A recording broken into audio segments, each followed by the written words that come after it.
Hi guys, तो कैसे हो आप सब लोग। आई होप कि सबके सब अच्छे होंगे और सुरक्षित होंगे अपने अपने घरों में। तो मैं रितेश, आपका दोस्त और आपका होस्ट, फिर से एक बार स्वागत करता हूँ आपके अपने यूट्यूब चैनल पे जिसका नाम है वर्सेटाइल बडी। तो दोस्तों, ये वीडियो को आपको अंत तक देखना बहुत ही जरूरी है, because I am damn sure कि आप ये वीडियो देखने के बाद एक अच्छा सा नॉलेज और अच्छा सा इन्फॉर्मेशन जरूर लेके जाओगे। तो विदाउट एनी वेस्टिंग का टाइम, तो शुरू करते हैं हमारा video. Let's begin guys.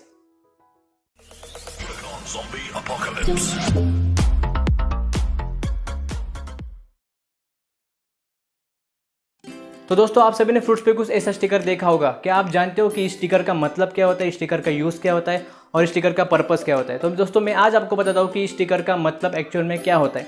Actually ये स्टिकर होते हैं 3 टाइप्स के। उसमें पहला टाइप होता है, उस पर 4 डिजिट का नंबर होता है। उसका पहला अगर नंबर 4 हो तो उसका मतलब होता है उस पर्टिकुलर फ्रूट को पेस्टिसाइड से स्प्रे करके पकाया गया है। दूसरा टाइप होता है, अगर उस पर कुछ कुल मिलाकर 5 नंबर हो और उसका पहला अंक अगर 9 होगा तो उसका मतलब वो जो फ्रूट है वो ऑर्गेनिकली ग्रो किया गया है। और अगर उसका तीसरा टाइप है, अगर उस स्टिकर पे 5 अंक हो और उसका पहला अंक अगर 8 हो तो उसका मतलब ये होता है कि उस फ्रूट को जेनेटिकली मॉडिफाइड किया गया है। जी हाँ दोस्तों, उस स्टिकर का एक्चुअल पर्पस यही होता है। तो आप जानते थे दोस्तों?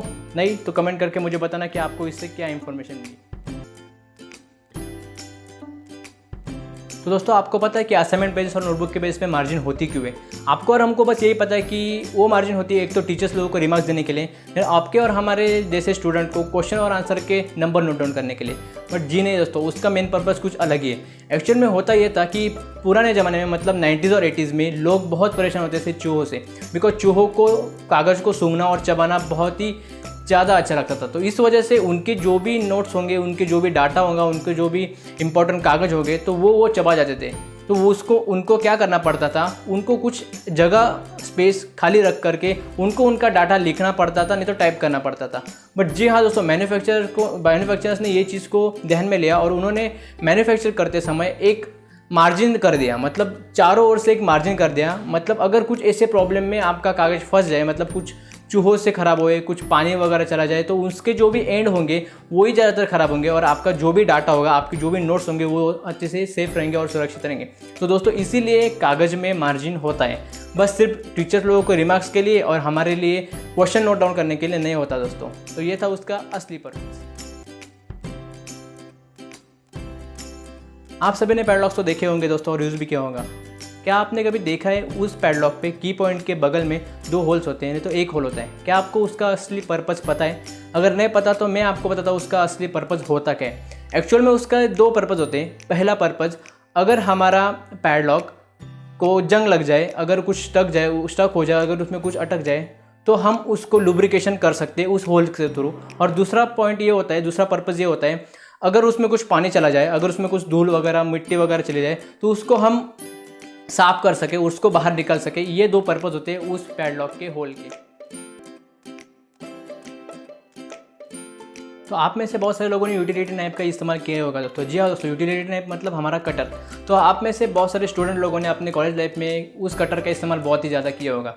तो क्या आपको पता है दोस्तों, उस कटर के एंड पार्ट में एक कैप होती है? क्या आपको पता है उस एंड कैप का मतलब क्या होता है, उस एंड कैप का पर्पज़ क्या होता है? बहुत सारे लोगों को लगता है कि उस एंड कैप को हमारे जेब में फंसाने के लिए रखा गया होता है, बट उसका मेन पर्पस होता है दोस्तों, अगर आपके कटर का एज, मतलब ऊपर वाला एज अगर टूट जाए, अगर उसको कुछ प्रॉब्लम हो जाए, अगर वो अच्छे से काम ना करे, तो आप अपने कटर के एजेस को एकदम शार्प बना सकते हैं। जी दोस्तों, आपको करना बस ये, उस कैप को निकालना है। उस कैप को निकालने के उस पर एक होल होता है, उस होल को अपने कटर के अगले हिस्से में, मतलब ऊपर के हिस्से में डालना है और उसको बस एक कट कर लेना है। तो दोस्तों, आप एक अच्छा सा शार्प एज आपको फिर से मिलेगा। तो दोस्तों, उस कैप का मतलब ये होता है, उस कैप का पर्पज़ ये होता है, आप उस कटर के एजेस को शार्प कर सकते हो बिना किसी एक्सटर्नल टूल को इस्तेमाल करके। बस आपको यही करना है, उसको निकालना है और उसको बस तोड़ लेना है, तो और आपको स्लाइडर को ऊपर करना है। बस दोस्तों, यही होता है उस एंड कैप का असली पर्पज़। तो दोस्तों, हम सभी ने पेन का इस्तेमाल तो किया है। क्या आपने नोटिस किया उस पेन के कैप के ऊपर एक होल होता है? क्या आपको पता है दोस्तों उस होल का पर्पस क्या होता है? सारे लोगों को यही पता है। कुछ लोग बोलते हैं कि उसका मेन पर्पज़ है कि प्रेशर मेंटेन करने के लिए, कुछ लोगों को लगता है कि उसका मेन पर्पज़ है कि शाइन सूखनी नहीं चाहिए इसलिए। बट क्या आपको पता है दोस्तों, ये एक्चुअल में ये दोनों पर्पज़ नहीं है उसके। मैं आपको बताता हूँ उसका असली पर्पज़ क्या है और मैन्युफैक्चरर्स लोग उस होल को मैन्युफैक्चर क्यों करते हैं, मतलब उस होल को ऐसा क्यों छोड़ते हैं। तो दोस्तों, एक्चुअल में होता क्या है, बहुत सारे लोगों को पेन के कैप को चबाने की बहुत बुरी आदत होती है और कभी कभी तो बच्चे भी उस पेन के कैप को निगल जाते हैं। तो एक्चुअल में होता क्या है दोस्तों, अगर किसी ने गलती से उस पेन के कैप को निगल लिया, अगर वो पेन का कैप आपके थ्रोट में अटक गया तो वो व्यक्ति, वो इंसान इनहेल कर सके, वो इंसान सफोकेट ना हो और जब तक हेल्प नहीं मिलती तब तक वो इंसान अपनी सांसें चालू रखे। इसकी वजह से एक्चुअल में वो पेन का होल बनाया जाता है। तो दोस्तों बचपन में सभी लोगों ने कैंडी का लुत्फ तो उठाया होगा। क्या आपने कभी सोचा है दोस्तों कि उस कैंडी के नीचे वाले हिस्से में, मतलब उस कैंडी खत्म होने के बाद उस टिक पे एक होल होता है जो कि हम सब लोगों ने सीटी बजाने के लिए इस्तेमाल किया होता है। तो क्या आपको लगता है दोस्तों कि उसका मेन पर्पज़ वही होगा? तो मैं आपको आज बताता हूँ दोस्तों उसका मेन पर्पज़ होता क्या है। एक्चुअल में होता ये है कि जब कैंडी मैन्युफैक्चर होती है, जब उसको एक मोल्ड में रखा जाता है और एक गर्म कैंडी, पिघली हुई कैंडी जब डाली जाती है तो उसका कुछ पार्ट उस होल में फंस जाए और सख्त हो जाए, जिसके कारण वो कैंडी, जो गर्म कैंडी होती है, वो नीचे ना गले और उधर ही स्टक हो जाए। इसीलिए दोस्तों वो होल बना होता है, जिसकी वजह से वो कैंडी ऊपर के हिस्से में होल्ड होती रहती है। तो दोस्तों उस होल का मेन पर्पज़ बस यही है, उस कैंडी को ऊपर की तरफ पकड़ के रखना मोल्ड में। तो दोस्तों क्या आपको ये पता था? अगर नहीं पता होगा दोस्तों तो आपको ये इन्फॉर्मेशन ज़रूर मिल गई होगी कि उस कैंडी के होल का असली मतलब क्या होता है।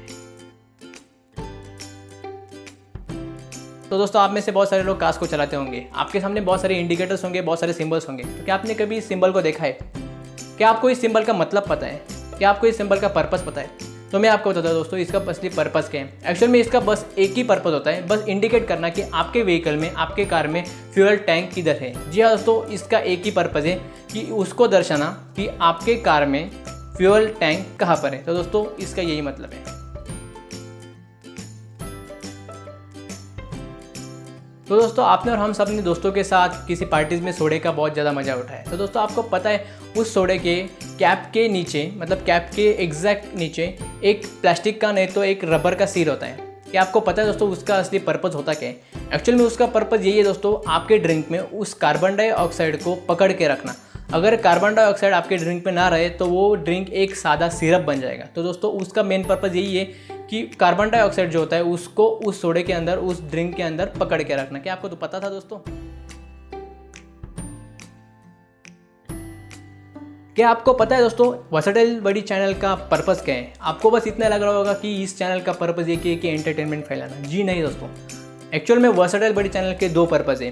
पहला पर्पज़ तो आपको पता है कि एंटरटेनमेंट फैलाना, और दूसरा पर्पज़ यही है दोस्तों आपको एक अच्छा सा नॉलेज देना और अच्छी सी इंफॉर्मेशन देना। जी हाँ दोस्तों, यही है हमारे चैनल का मेन पर्पज़। तो दोस्तों ये थे हमारे कुछ कॉमन थिंग्स के ट्रू पर्पस। अगर आपको ये वीडियो पसंद आया होगा तो इस वीडियो को लाइक जरूर कर देना। अगर आपको हमारा कंटेंट पसंद आ रहा होगा तो प्लीज़ हमारे चैनल को सब्सक्राइब जरूर कर देना। तो मिलते हैं दोस्तों अगले वीडियो में एक और अच्छे एंटरटेनमेंट के साथ, अच्छी नॉलेज के साथ, अच्छी इंफॉर्मेशन के साथ। तब तक के लिए घर में रहो, खुश रहो, stay safe, stay home. Bye bye.